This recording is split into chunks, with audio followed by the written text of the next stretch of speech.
Hi everybody.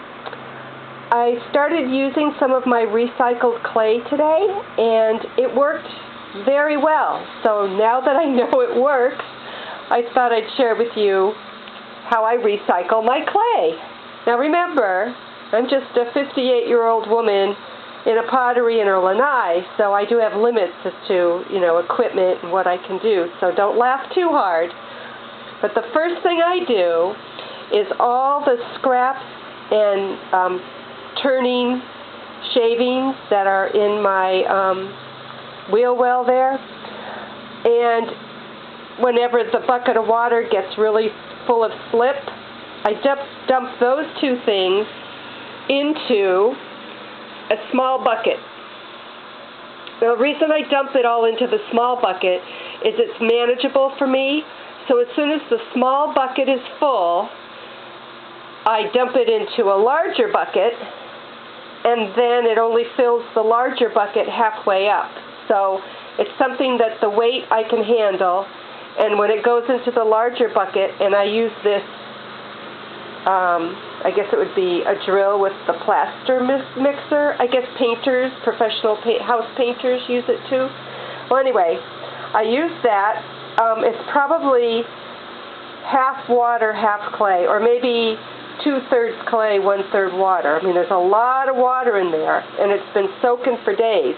So when I mix it, it mixes up pretty good. It gets to be almost soupy, sloppy.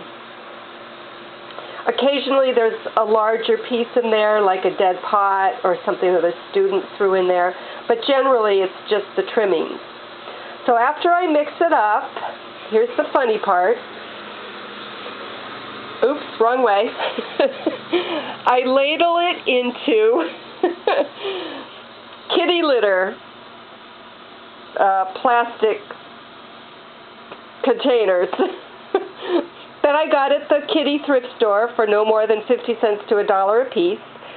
But first I lay in king-size pillowcases that I get at yard sales, or if you're in the UK, boot sales. So I just sort of ladle the clay into the kitty litter containers lined with king-size pillowcases. So what happens is, since I don't have any plaster bats, the pillowcases allow the moisture to come out. And as it starts to stiffen up a little, I can just pull on the sheet, and it pulls right away from the sheet and starts to kind of pull into a ball.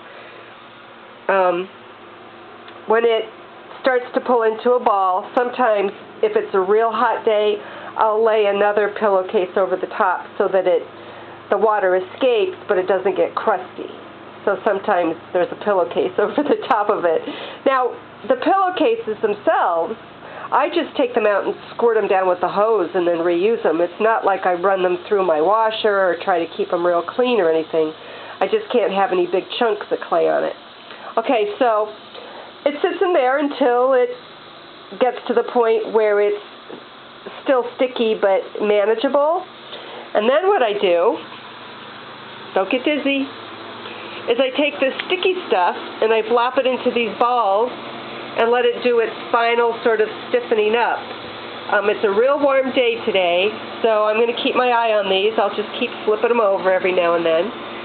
And when they get to the point where they feel like usable clay, I'll just wedge them up and put them into some airtight bags.